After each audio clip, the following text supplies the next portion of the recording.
वालेकुम। आज हम स्टार्ट करेंगे मैथमेटिक्स फॉर क्लास 9 की एक्सरसाइज 4.1 और इसमें हमने क्या करना है, फैक्टराइजेशन बहुत इम्पॉर्टेंट टॉपिक है और ये आप बहुत अच्छे तरीके से समझ लीजिए, क्योंकि ये आपने तकरीबन एक्सरसाइज 3 की जो एक्सरसाइज हमने की हैं उनमें भी यूज़ हुई हैं कुछ और ये फैक्टराइजेशन आपने क्लास 8 में भी की होगी, क्लास 7 में भी यूज़ हुई है और इस 9 क्लास के बाद मैट्रिक क्लास में और फर्स्ट ईयर इंटर और यानी कि इसके बाद जितने भी क्लासेस हैं बहुत सारे क्वेश्चन में फैक्टराइजेशन जो है वो यूज़ होती है कि किसी भी टर्म को फैक्टर किस तरीके से करते हैं, ये चीज़ बहुत ज़्यादा यूज़ होती है। तो ये बहुत इंपॉर्टेंट एक्सरसाइज है। आप इनकी हर क्वेश्चन को बहुत अच्छी तरीके से समझ भी लीजिए और इन्हें प्रैक्टिस भी कर लीजिए। इनकी बस आप बेसिस समझ लीजिए कि इसमें एक्चुअली होता क्या है, फिर आप इन क्वेश्चंस को ईजीली कर सकते हैं। ठीक है, मुश्किल नहीं है। कुछ स्टूडेंट्स को ये थोड़ी मुश्किल लगती है कि हम इस क्वेश्चन को किस तरीके से पहचानेंगे, लेकिन आप थोड़ी सी इसकी प्रैक्टिस कर लेंगे ना तो आपको खुद अंडरस्टैंड हो जाएगा कि ये क्वेश्चन किस तरीके से फैक्टर होगा। ठीक है, तो चलिए स्टार्ट करते हैं हम एक्सरसाइज 4.1 से। अच्छा, इस एक्सरसाइज में तो सबसे पहले जो क्वेश्चन दिए गए हैं, क्वेश्चन नंबर 1 और क्वेश्चन नंबर 2, इनमें तो सबसे पहले फैक्टराइजेशन करने का तरीका ये होता है कि जितनी भी किसी क्वेश्चन में जो चीज़ कॉमन अगर निकल सकती तो आप उसे कॉमन निकाल लीजिए। उसके बाद अगर वो कॉमन नहीं है तो फिर कोई और फैक्टराइजेशन का तरीका हो, मेथड हो, उसमें यूज़ होगा। तो इस वाले क्वेश्चन में तो यही यूज़ होगा कि हम सबसे पहले किसी भी क्वेश्चन में अगर फैक्टराइजेशन करनी पड़े तो सबसे पहले ये देखते हैं कि अगर कोई भी चीज़ कॉमन आ रही है ना तो वो हम निकाल लें पहले। ठीक, तो अब ये देखें, ये क्वेश्चन नंबर 1 है। मैंने तमाम क्वेश्चन पहले ऑलरेडी लिख के रख लिए हैं और 1 बाय 1 इसको हम सॉल्व कर लेंगे। तो क्वेश्चन नंबर 1 में देखें, ये है 4x + 16x और + 24z। z नहीं होगा, 1 मिनट रुके जी, z ही है। ठीक है, अच्छा, अभी देखना है कि जितना भी ज़्यादा से ज़्यादा कॉमन निकल सकता है वो आप निकाल लीजिए। ठीक है, अभी देखिए, ये इसमें नज़र आ रहा है, ये जो नंबर्स होते हैं, नंबर्स को आप देख लें कि सारे नंबर्स जितने भी चीज़ों में से हम कॉमन ले रहे हैं, क्या वो किसी एक ही टेबल में आ रहे हैं ये नंबर्स। और अगर किसी एक ही टेबल में आ रहे हैं तो कॉमन निकल आएगा। अगर कोई एक वैल्यू भी उस टेबल में नहीं आती तो वो चीज़ कॉमन नहीं होगी। ठीक है, जैसे देखिए 4 ये भी है, 4 1 = 4, 4 4 = 16 एंड 4 6 = 24। तो देखिए सारे एक ही टेबल में ये नंबर्स आ रहे हैं। तो हम क्या है, इसमें से सबसे पहले तो हम 4 कॉमन ले लेंगे। 4 कॉमन आ गया, ठीक, क्योंकि ये सब में कॉमन है। कॉमन का मतलब सब में वो चीज़ कॉमन है। उसके बाद देखें, इसमें है x और यहाँ पर y है, सॉरी, ये है x, ये है y और ये है z। तो इसका मतलब ये चीज़ इनमें कॉमन नहीं है, क्योंकि इसमें x है, इसमें y है, इसमें z है, तो सिर्फ 4 ही इसमें कॉमन आ रहा है। अब जो चीज़ बाहर लिख ली है ना उसको आप यहाँ पर फिर अंदर नहीं लिखेंगे। 4 1 = 4, तो 1 यहाँ पे 1 लिखा भी जा सकता है और 1 लिखने की ज़रूरत नहीं है। अगर सिर्फ 1 ही कॉमन है तो 1 मत लिखें। उसके बाद क्या बच रहा है, x, तो आप यहाँ पर x लिख लीजिए। ठीक, उसके बाद क्या है, प्लस साइन। ठीक, फिर देखिए 4 4 = 16, तो 4 4 = 16 और यहाँ पर y भी आएगा क्योंकि y कॉमन नहीं है। उसके बाद क्या है, प्लस साइन, प्लस लगा लीजिए। फिर 4 6 = 24, तो 6 = 24 और यहाँ पर इसके साथ आ जाएगा z। तो बस ये इसका आंसर हो गया। ये इसकी सिंपल फैक्टराइजेशन है। ठीक, क्वेश्चन नंबर 2 इस तरीके से हम करेंगे। क्वेश्चन नंबर 2 में देखेंगे तमाम वैल्यूज़ में यहाँ पर x² है, इसमें भी x² है और इसमें भी x²। इसका मतलब x² तो कॉमन है, तो आप x² बाहर निकाल लें। फिर देखें, अब y इसमें है, y² इसमें है, लेकिन y इसमें नहीं, और कोई भी चीज़ कॉमन नहीं है। इन दोनों में तो y है लेकिन इसमें नहीं, इस वजह से हम इसको कॉमन नहीं ले सकते। इसमें z है, इन दोनों में नहीं है, तो ये चीज़ कॉमन नहीं ले सकते। कॉमन का मतलब है सब में कॉमन होनी चाहिए। ठीक है, तो फिर अब ब्रैकेट स्टार्ट करें। अब ये देखें, x² तो बाहर है, इसमें सिर्फ x² था और कोई नंबर नहीं था और कोई वैल्यू नहीं थी, तो यहाँ पर क्या सिर्फ बचेगा, सिर्फ 1 बचेगा। अब 1 सिर्फ अकेला बच रहा है, इस वजह से हमें लिखना पड़ रहा है। अगर किसी भी वैल्यू के साथ होता तो हम 1 नहीं लिखते। अब यहाँ पे सिर्फ क्या है, यहाँ पे कोई नंबर नहीं, इसका मतलब यहाँ पे 1 है। ठीक है, तो यहाँ पे सिर्फ 1 कॉमन आ रहा है। उसके बाद कौन से साइन है, प्लस साइन, प्लस लगा दें। अब 3 लिखेंगे। एक्स स्क्वायर तो कॉमन है तो बाहर हमने लिखा हुआ है तो ये चीज़ हम नहीं लिखेंगे, ये सिर्फ आ जाएगा वाई। उसके बाद क्या है प्लस साइन, उसके बाद यहाँ पर आ गया 4 Y square, X square common है वो तो हमने बाहर लिखा हुआ है तो इसको आप छोड़ दें एक्स स्क्वायर को, फिर यहाँ पर आ जाएगा वाई स्क्वायर और जेड। ठीक, बस इस तरीके से आपने करना है। उसके बाद क्वेश्चन नंबर 3 इसका करें। ये देखें यहाँ पे 3 है, 3 1 ज़ा 3, 3 2 ज़ा 6 और 3 1 ज़ा 3। ठीक, तो ये तमाम वैल्यूज़ जो हैं वो 3 के टेबल में आ रही है, तो इसका मतलब 3 तो कॉमन आ गया। उसके बाद देखें P इसमें है, P इसमें भी है, P इसमें भी है, इसका मतलब है P भी कॉमन आ गया, तो इसको भी आप कट कर दें। उसके बाद Q इसमें भी है, Q इसमें भी है, Q इसमें भी है, तीनों में है, इसको आप ख़त्म कर दें, इनके बाहर निकाल लें।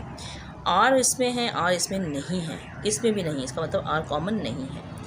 उसके बाद ब्रैकेट स्टार्ट कर दें। अभी देखें 3 कॉमन था, बाहर आ गया, P भी बाहर आ गया, Q भी बाहर आ गया, इसमें जो भी नंबर वैल्यू बच रही वो आप लिख दें, सिर्फ R बच रहा है तो R आप लिख दें। उसके बाद प्लस साइन, फिर देखें ये 3 है लेकिन यहाँ पर 6 है, तो देखें क्या ये 3 के टेबल में आ रहा है 6, 3 2 ज़ा 6, तो यहाँ लिख दें 2। अब P तो बाहर कॉमन था, Q भी बाहर कॉमन था, तो यहाँ पर सिर्फ क्या बच रहा है T आपने बाहर लिख दिया। ठीक, उसके बाद ये प्लस साइन, प्लस लगा दें। 3 1 ज़ा 3, अब 1 तो मैंने कहा था अकेला हो तो नहीं लिखा जाता, ना लिखें आप, अगर लिख भी लें तो कोई मसला नहीं, लेकिन नहीं लिखा जाता। सही, 3 1 ज़ा 3 ये बाहर है, P भी बाहर है, Q भी बाहर है, तो ये नंबर्स नहीं लिखे जाएंगे, सिर्फ S बच रहा है तो आप यहाँ पर S लिख लीजिए, ये इसका आंसर है। इसी तरीके से हम क्वेश्चन नंबर 4 करते हैं। क्वेश्चन नंबर 4 में देखें पूरे ब्रैकेट, अब एक ब्रैकेट है, सबसे पहले इसमें देखें ये है 9 9 2 ज़ा 18, तो इसका मतलब है 9 कॉमन, एक 9 इसमें भी है और 9 के टेबल में 18 भी आ रहा है, तो इसका मतलब क्या है 9 कॉमन, 9 इज़ कॉमन। उसके बाद इसमें Q है, इसमें Q स्क्वायर है, तो इसका मतलब है एक Q तो हम कॉमन ले सकते हैं, तो एक Q कॉमन आएगा और एक Q इसमें बच जाएगा, इसका तो एक ही Q था तो हमने बाहर निकाल लिया। और R इसमें भी है, R इसमें भी है। अब देखें जब तक हम कोई साइन नहीं आती ना तब तक हम उन दोनों, ये दोनों 2 वैल्यूज़ हैं सिर्फ, एक ये है एक ये है, 2 वैल्यू क्यों है क्योंकि साइन यहाँ पे आके बीच में आ रही है, यहाँ पे साइन आ रही है, और अगर थर्ड टर्म आती तो पहले साइन आती फिर कोई नंबर आता, तो फिर हम ये समझते कि एक थर्ड टर्म भी है, लेकिन नहीं। अब ये एक वैल्यू और ये दूसरी वैल्यू, इन दोनों में से हमने बस कॉमन देखना है। ठीक है, इसमें तो 9 कॉमन है और 9 2 ज़ा 18, यानी कि ये भी 9 के टेबल में आ रहा है, इसका मतलब ये 9 कॉमन आ गया। उसके बाद Q कॉमन है, Q इसमें 2, यानी कि यहाँ पे तो Q था, यहाँ पे Q स्क्वायर, स्क्वायर का मतलब क्या है 2 Q हैं इसमें, तो एक Q तो कॉमन आ गया। ठीक, और एक Q इसके अंदर ही है। फिर R कॉमन है, R इसमें भी है, इसमें R स्क्वायर है, तो एक R तो हमने बाहर लिख लिया और एक R इसमें अभी बचा हुआ है। ठीक, और यहाँ पर ये है S square plus R square, ये ब्रैकेट है, और इसमें है S square plus T square, तो हम ये चीज़ ब्रैकेट कॉमन नहीं आ रही क्योंकि S स्क्वायर तो है लेकिन इसमें R स्क्वायर और इसमें T स्क्वायर, तो ये ब्रैकेट्स कॉमन नहीं आएंगे। तो अब हम क्या करते हैं, हम इसको लिख लेते हैं। एक सेकेंड, सॉरी मैंने लिखने में गड़बड़ कर दी है, यहाँ पर T स्क्वायर ही है ब्रैकेट में, S square plus T square. अब एक ब्रैकेट है S square plus T square, दूसरी ब्रैकेट भी S स्क्वायर T स्क्वायर। अब ये पूरी ब्रैकेट कॉमन आ गई है, तो ये भी अगर कॉमन आ रही है तो आप इसको कॉमन लिख लीजिए, S square plus T square. ठीक, अब दूसरी ब्रैकेट स्टार्ट करें और देखें इनमें चीज़ कौन सी चीज़ रह गई है। इसमें 9 बाहर है, Q बाहर है, R बाहर है और पूरी ब्रैकेट बाहर है, तो यहाँ पर क्या बचेगा, यहाँ पर सिर्फ 1 बच रहा है, कोई वैल्यू नहीं बची तो मीन्स 1 बच रहा है। अच्छा, उसके बाद क्या है, प्लस साइन है, प्लस लगाएं। अब 9 2 ज़ा, अब इस वाली जो दूसरी टर्म है इसमें देखें 9 2 ज़ा 18, तो 2 ज़ा 18, एक Q बाहर था, एक बचा हुआ था, Q बचा हुआ था, एक R बाहर था, एक R इसमें बचा हुआ है, तो ये आप लिख लें, और ये पूरी ब्रैकेट तो वैसे ही बाहर है, तो यहाँ पर ये हमारा आंसर आ जाएगा। ठीक, इस तरीके से हम देखेंगे क्वेश्चन नंबर 5 में क्या चीज़ कॉमन आ रही है। इसमें देखें Z स्क्वायर इसमें भी है, Z स्क्वायर इसमें भी है, और पहले X देख लीजिए। चलें, ये है X, एक X है, इसमें X स्क्वायर है और इसमें भी X स्क्वायर है। अब इन दोनों में तो X स्क्वायर है लेकिन इसमें सिर्फ एक X है, तो हमें एक X जो है इसमें रहने देना चाहिए और एक X इसमें भी रहने देना चाहिए। सही, उसके बाद यहाँ देखें, यहाँ पर है Z स्क्वायर, जेड स्क्वायर इसमें भी है, जेड स्क्वायर इसमें भी है, जेड स्क्वायर इसमें भी। इसका मतलब है एक्स कॉमन है क्योंकि इसमें सिर्फ एक एक्स था, ठीक है। और इसमें जेड स्क्वायर तो तीनों में है, तो जेड स्क्वायर भी कॉमन है। और अपॉन नीचे वाली टर्म्स में देख लीजिए, ये है, देखिए ये तीनों टर्म्स ये आ रही हैं 4 के टेबल में। 4 4 16, 4 2 8 एंड 4 3 12। तो इसका मतलब है 4 कॉमन आ रहा है इसमें, क्योंकि तीनों 4 के टेबल में आ रही हैं। तो अब आप ब्रैकेट स्टार्ट करें। देखिए एक्स, इसमें एक एक्स था, जेड स्क्वायर था, और यहाँ पर एक एक्स और जेड स्क्वायर था, तो यहाँ पर और तो कोई ऊपर नंबर नहीं बच रहा, तो इसका मतलब ऊपर 1 बच रहा है। फिर नीचे देखें 4 4 16, तो नीचे आ जाएगा 4, तो 1/4 आ गया। उसके बाद माइनस साइन है, ठीक। एक्स तो बाहर कॉमन था, जेड स्क्वायर सॉरी एक एक्स बाहर कॉमन था, एक इसमें बचा हुआ है, ये तो एक्स लिख लें। जेड स्क्वायर पूरा का पूरा जेड स्क्वायर कॉमन था, तो ये आप बाहर लिखें। उसके बाद ये लिखें 4 2 8, 2 8, सही। उसके बाद हम लिखेंगे प्लस साइन, ये प्लस साइन आ गई। इसमें एक एक्स बाहर है, एक एक्स इसमें बचा हुआ है, क्योंकि ये एक्स स्क्वायर था ना, तो एक्स लिख लीजिए। ये पूरा जेड स्क्वायर बाहर कॉमन था, इसको नहीं लिखेंगे। और अपॉन में देखें 4 3 12, तो ये चीज़ ये यहाँ तक हमारा आंसर आ गया, सही। अब क्वेश्चन नंबर 5 हम देखते हैं। क्वेश्चन नंबर 5 जो है ये नीचे है, सही। ये थोड़ा बड़ा क्वेश्चन है, इस वजह से मुझे इसको फिक्स करना पड़ रहा है। अब इसमें देखिए क्वेश्चन नंबर 6 में, इसमें ए है, अब ये एक टर्म है, ये अब देखिए इसके बाद ये दूसरी टर्म है और ये तीसरी टर्म है, ठीक है। 3 टर्म्स हैं यहाँ पर। यहाँ पे देखें ए इसमें भी है, इसमें ए स्क्वायर है, तो इसमें से एक ए कॉमन हम ले लेंगे, सही। और इसमें भी ए स्क्वायर है, तो इसमें भी हम एक ए कॉमन ले लेंगे, सही। तो सबसे पहले एक ए तो कॉमन आ गया। उसके बाद देखें इसके साथ अब ये ब्रैकेट पूरी एक्स माइनस वाई, इसमें भी एक्स माइनस वाई है और इसमें भी एक्स माइनस वाई है, तो दूसरी ब्रैकेट एक्स माइनस वाई पूरी की पूरी ब्रैकेट कॉमन है। और कुछ कॉमन नहीं आ रहा क्योंकि इसमें ए और x minus why he bracket थी। अब अगर दूसरों में ये चीज़ कॉमन आ भी रही है तो इसमें नहीं है, तो इस वजह से हम ये कॉमन नहीं ले सकते। तो अब ब्रैकेट स्टार्ट करें। देखिए ए भी बाहर आ गया और एक्स माइनस वाई भी कॉमन बाहर आ गया। तो अब यहाँ पे क्या बचेगा, यहाँ पे सिर्फ 1 बच जाएगा, ठीक। उसके बाद नेक्स्ट क्या है, माइनस साइन है। इसमें एक ए तो बाहर है क्योंकि ए स्क्वायर था, एक ए तो बाहर है, तो एक ए बच जाएगा और उसके बाद बी बचेगा, ठीक है। और ये ब्रैकेट भी पूरी बाहर है, तो ये भी नहीं लिखेंगे। उसके बाद क्या है, प्लस साइन। इसमें एक ए बाहर है और एक इसमें से बच गया है, ठीक है। और इसके बाद है बी स्क्वायर, क्योंकि बी स्क्वायर कॉमन नहीं है, बी स्क्वायर लिखेंगे। उसके बाद ये हो जाएगा एक्स माइनस वाई, ये भी बाहर कॉमन, तो ये हमारा आंसर हो जाएगा इसका, ठीक। तो हम सॉल्व करते हैं क्वेश्चन नंबर 2, वो भी तकरीबन इसी तरीके से ही है। क्वेश्चन नंबर 2, इसमें फैक्टराइज द फॉलोइंग करना है। अब इसमें क्या है, 4 टर्म्स हैं। इसको हम इस तरीके से करेंगे कि ये 2 टर्म्स और 2 टर्म्स, इनको अलग अलग इस तरीके से हम कॉमन ले लेते हैं, ठीक है। यहाँ पर क्या आ जाएगा, देखिए इन दोनों में क्या है, एक्स एक्स 7 देखें इसमें है, 7 इसमें नहीं है, 7 से रिलेटेड कोई भी नंबर नहीं है इसमें। दूसरा क्या चीज़ कॉमन आ रही है, एक्स इसमें भी है, एक्स इसमें भी, तो आप इसमें से एक्स कॉमन ले लीजिए, ठीक है। एक्स कॉमन आ गया तो इसका मतलब क्या बच गया, एक्स तो कॉमन आ गया, क्या बचा है सिर्फ 7। उसके बाद क्या है, प्लस, इसमें भी एक्स तो कॉमन आ गया, क्या बचा है सिर्फ, क्योंकि हम बाहर निकाला हुआ है। उसके बाद क्या है, जेड, सही। अब यहाँ पे जो भी साइन हो वो आप लगा लें। अब ये साइन की मल्टीप्लिकेशन भी होगी, ये आप याद रखिए, सही। अब साइन की मैं बहुत सारे स्टूडेंट में बहुत सारे अपने क्वेश्चंस में साइन ज़रूर लिखती हूँ, क्योंकि साइन की अगर एक भी गड़बड़ हो गई, अगर आपने यहाँ पे एक भी साइन गलत लिख दी तो आपका पूरा क्वेश्चन गलत हो सकता है। इस वजह से मैं आप उन स्टूडेंट के लिए लिख देती हूँ जिनको नहीं, जिनकी पता नहीं होता, ये याद नहीं रहता। तो प्लस प्लस प्लस होता है, माइनस को मल्टीप्लाई किया जाए माइनस से तो भी प्लस होता है, प्लस को अगर मल्टीप्लाई किया जाए माइनस से तो माइनस आता है, और माइनस को अगर मल्टीप्लाई किया जाए प्लस से तो भी माइनस आता है। ये याद रखें कि अगर डिफरेंट साइन होती है तो माइनस ऑपरेशन होता है, ठीक है। और अगर सेम साइंस होती हैं तो प्लस का ऑपरेशन होता है, प्लस प्लस प्लस होता है, माइनस माइनस भी प्लस होता है, minus plus minus plus minus भी माइनस होता है, सही। ये आप याद रखें। उसके बाद इन दोनों टर्म्स में देखिए, इसमें तो 7 है, इस टर्म में 7 नहीं है, ये सिर्फ जेड स्क्वायर लिखा हुआ है, ठीक है। तो दूसरा इसमें जेड है और इसमें जेड स्क्वायर है, इसका मतलब है एक जेड तो इसमें कॉमन आ जाएगा और एक जेड इसमें बच जाएगा। तो यहाँ पे क्या चीज़ कॉमन आ रही है, यहाँ पे चीज़ कॉमन आ रही है जेड इन दोनों टर्म्स में, ठीक है।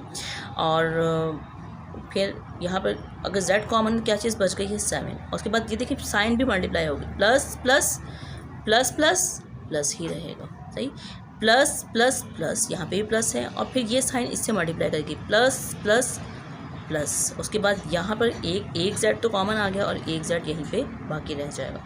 अभी देखें दोनों सेम ब्रैकेट्स हैं, अगर दोनों सेम ब्रैकेट्स हैं तो हम इनको एक ब्रैकेट में रख लेते हैं, ये हो जाएगा 7 + z, और बाकी एक x, और ये जो अपनी साइन के साथ ये हम एक ब्रैकेट में रखेंगे, ये जो साइड्स में वैल्यूज बची हुई हैं, सही। तो इसका मतलब हमारा ये आंसर आ जाएगा। उसके बाद क्वेश्चन नंबर 2 को हम सॉल्व करते हैं।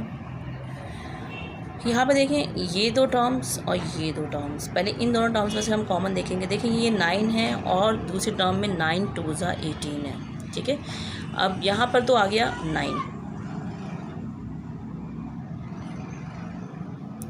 और दूसरा इसमें a² है, लेकिन इसमें सिर्फ एक a है, तो इसका मतलब है एक a तो हम ले सकते हैं क्योंकि इसमें एक a है, और ज़्यादा से ज़्यादा हम a कॉमन ले सकते हैं क्योंकि इसमें बेशक स्क्वायर है लेकिन इसमें एक है। तो जो चीज़ दोनों में कॉमन हो वो हम लेते हैं। यहाँ पर b है, यहाँ पर b² है, लेकिन जाहिर बात है एक b ही हम कॉमन ले सकते हैं, और इसमें से एक b बच जाएगा। फिर ब्रैकेट स्टार्ट करें, 9 तो कॉमन है, a कॉमन है, एक a कॉमन है, तो एक a बच जाएगा, वो हम लिख देते हैं। b तो बाहर हमने लिखा हुआ है, ठीक है। उसके बाद ये क्या है, प्लस साइन, प्लस आ जाएगा। उसके बाद 9 × 2 = 18, तो 2 लिखेंगे हम, सही। और उसके बाद a कॉमन है क्योंकि एक ही a था इधर, तो ये तो कॉमन आ गया। एक b बाहर है तो एक b इसमें से बच जाएगा। अब यहाँ पे जो साइन है वो आप लिख दें, सही। और उसके बाद देखें ये 6 है और 6 × 2 = 12, तो इसका मतलब 6 भी कॉमन आ जाएगा क्योंकि दोनों के 6 के टेबल में आ रहे नंबर। उसके बाद इसमें a है, इसमें a नहीं है तो कॉमन नहीं ले सकते। इसमें c है, इसमें भी c है, तो इसका मतलब है c कॉमन आ जाएगा। अब यहाँ देखें ये प्लस,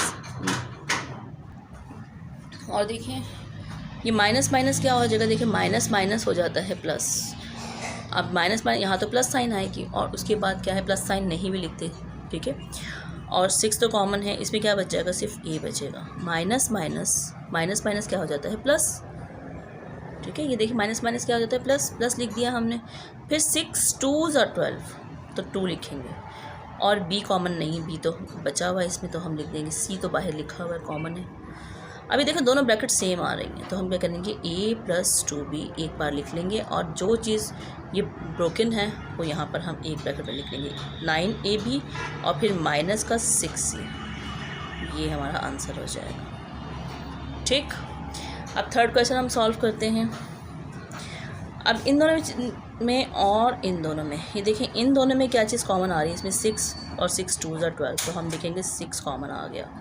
और इसमें t है, इसमें p है, तो ये कॉमन नहीं आ सकता, तो 6 × 1 = 6, तो यहाँ पे सिर्फ t बच जाएगा। उसके बाद माइनस साइन, 6 × 2 = 12, तो 2 = 12, और यहाँ पर बचेगा p।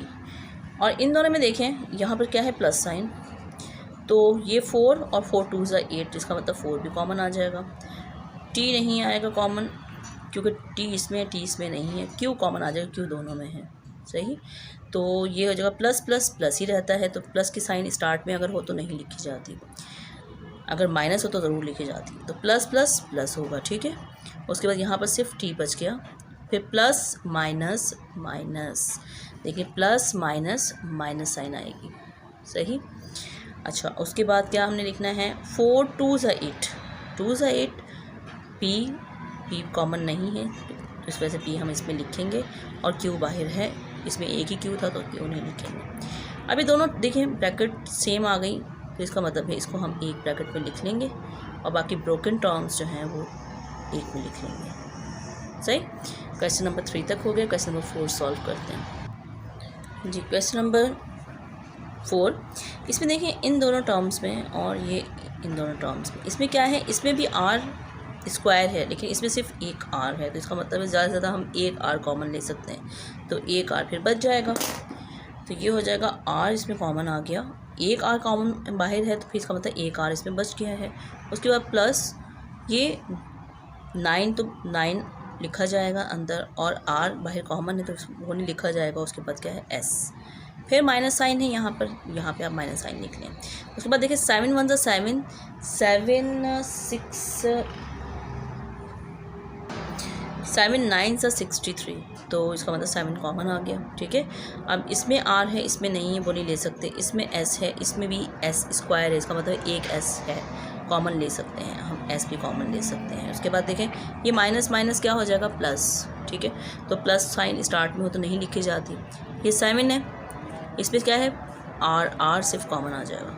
फिर माइनस माइनस माइनस माइनस क्या हो जाता है प्लस, प्लस लिखें 7 9 63, और उसके बाद S सिर्फ कॉमन, एक S बाहर है और एक S इसमें से कॉमन आ जाएगा। अभी दोनों ब्रैकेट सेम है तो हम इसको एक में लिख देते हैं R + 9S, और ये हो जाएगा R और -7S। ये इसका आंसर हो गया। ठीक, अब देखें इन दोनों टर्म्स में से पहले हमने देखना है क्या चीज़ कॉमन आ सकती है। अब इसमें देखें y स्क्वायर है, लेकिन इसमें है 4 स्क्वायर, तो हम ये चीज़ कॉमन नहीं ले सकते। z इसमें है, z इसमें नहीं, ये चीज़ कॉमन नहीं ले सकते। फिर ये नीचे जो है वो हम 4 कॉमन ले सकते हैं। ऊपर क्या, ऊपर ज़्यादा से ज़्यादा हम 1, देखें अगर कोई 1 नहीं भी लिखा है इसका मतलब इसके साथ 1 लिखा हुआ है, तो ऊपर हम 1 कॉमन ले लेंगे। ठीक है, और नीचे हम 4 कॉमन ले लेते हैं क्योंकि 4 दोनों में आ रहा है। अच्छा, अब यहाँ पे क्या है कि 1 बाहर है तो y स्क्वायर इसमें से बच जाएगा, और नीचे 4 हमने कॉमन लिया, वो भी नहीं लिखेंगे। फिर इसके बाद माइनस साइन है, माइनस साइन लिखें। फिर यहाँ पर देखें 4 स्क्वायर और z, और ये 4 जो है ये कॉमन है तो ये नहीं लिखा जाएगा। सही, जो चीज़ बच गई है, ये चीज़ें बची हुई हैं, ये लिख दी मैंने। उसके बाद क्या है माइनस, ये है, इसमें देखें z स्क्वायर है, इसमें भी z स्क्वायर है, तो ये चीज़ आप कॉमन ले लें। इसमें भी t है, इसमें भी t है, तो कॉमन ले लें। उसके बाद अपॉन में इसमें भी 9 है, इसमें भी 9 है, ये अपॉन नीचे है तो अपॉन भी लीजिएगा। अच्छा, उसके बाद ये सारी चीज़ें इसमें से कॉमन आ गई। यहाँ पर क्या बच गया, 1 बच गया सिर्फ। उसके बाद माइनस, देखिए माइनस माइनस तो प्लस होता है, प्लस यहाँ पे नहीं भी लिखें, नहीं लिखा जाता है, स्टार्ट में नहीं भी लिखा गया तो समझ लें कि यहाँ पर प्लस तो होता ही है। Minus plus minus. ठीक है, अब ये z स्क्वायर और ये t तो बाहर कॉमन है, यहाँ पर सिर्फ क्या बच जाएगा z, और 9 भी बाहर कॉमन है तो ये इसके ब्रैकेट आ जाएगी। तो बस ये यहाँ तक आएगा, क्योंकि इन दोनों की ब्रैकेट भी सेम नहीं आ रही, इस वजह से हम इनको एक ब्रैकेट में नहीं लिख सकते। बस ये आंसर यहीं तक ही रहेगा। ठीक है, अगर ब्रैकेट सेम, देखिए बाकी सब में ब्रैकेट सेम आती थी तो हम उसको एक ब्रैकेट में लिख देते थे ना, जैसे यहाँ पर ब्रैकेट सेम आती थी तो हम उसको एक ब्रैकेट में लिखते थे। अब यहाँ पर ब्रैकेट देखें दोनों डिफरेंट आ रही हैं तो हम इनको एक ब्रैकेट में नहीं लिखेंगे, बस यहाँ तक ही आंसर आएगा। ठीक, अब इसका लास्ट क्वेश्चन करते हैं, क्वेश्चन नंबर 6। इसमें देखिए इन सब में ही 11 नीचे कॉमन है, और ऊपर भी आप देखें ऊपर नहीं आएगा क्योंकि यहाँ पर 10 है, 5 है, यहाँ पर 14 है और यहाँ पर 7 है। क्योंकि नीचे सब में 11 कॉमन आ रहा है तो आप 4 के 4 टर्म्स में से 11 सब में से पहले कॉमन ले लें, क्योंकि कॉमन जितना भी अगर सब में एक जैसा कॉमन है, जितना भी कॉमन ले सकते हैं आप पहले इस पर कॉमन ले लीजिए। तो आप 4 के 4 टर्म्स में से 1/11, ऊपर तो आप 1 लिखें और नीचे लिखें 11। अब इसमें से क्या बच गया, ये बच गया 10xy, 11 तो नीचे कॉमन है, ये बाहर है। फिर उसके बाद क्या है प्लस 5xz, उसके बाद माइनस 14yz, उसके बाद माइनस 7xy। ठीक है, उसके बाद देखिए अंदर ही ये भी xy है और ये भी ये नहीं, ये भी xy है ये। ठीक है, बाकी ये देखें yz है और ये xz है, तो ये दोनों डिफरेंट टर्म्स हैं, ये दोनों सेम टर्म्स हैं। ये प्लस की है, ये माइनस की, तो प्लस माइनस माइनस होता है। ये साइन में भी आप देख लें, plus minus minus, operation minus होगा। सही, तो 10 में से 7 को माइनस कर देंगे तो क्या बचेगा 3xy, और साइन हमेशा बड़ी वैल्यू की आती है, तो बड़ी वैल्यू क्या है 10 है, 10 के साथ क्या है प्लस साइन है, तो आप प्लस साइन लगाएंगे। प्लस साइन ना स्टार्ट में हो तो नहीं लिखी जाती। उसके बाद क्या है प्लस 5x और z, उसके बाद माइनस 14y और z, तो ये इसका आंसर हो जाएगा। तो आप इनको बहुत अच्छी तरीके से स्टूडेंट्स प्रैक्टिस कर लीजिएगा, क्योंकि अभी से अगर आप सारी क्वेश्चन की प्रैक्टिस करते रहेंगे तो आपको फैक्टराइजेशन बहुत अच्छे तरीके से आ जाएगी, और ये बहुत इंपॉर्टेंट टॉपिक है। ये प्रीवियस क्लासेस में भी आपने किया हुआ है और आने वाली क्लासेस में भी आप इसको करेंगे। ठीक है, तो आज के लिए इतना ही काफ़ी हैं। मिलते हैं अपनी नेक्स्ट वीडियो में। अल्लाह हाफ़िज़।